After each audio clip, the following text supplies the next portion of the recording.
মেষ রাশির ঘরে যাদের লগ্ন, এই মেষ লগ্নের ব্যবসা স্থান হচ্ছে তুলা রাশি। তুলা রাশির অধিপতি গ্রহ হচ্ছেন ভেনাস, শুক্র। এই শুক্র জন্মকালীন রাশিচক্রে কতটা স্ট্রং, কতটা শক্তিশালী অবস্থায় রয়েছে। শুক্র যদি মীন রাশিতে থাকে, মানে তুঙ্গ স্থানে থাকে, তুঙ্গ স্থানে থাকলে সেই গ্রহ সর্বাপেক্ষা শক্তিশালী অবস্থায় থাকে। যদি এই শুক্র তুলা রাশিতেই থাকে, যদি এই শুক্র মেষ রাশিতে থাকে, তাহলে কিন্তু তার ব্যবসা ক্ষেত্র খুব স্ট্রং হবে, খুব শক্তিশালী হবে।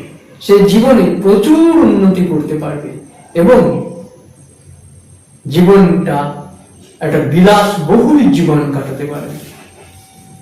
শুক্র হচ্ছে দৈত্যগুরু শুক্রাচার্য।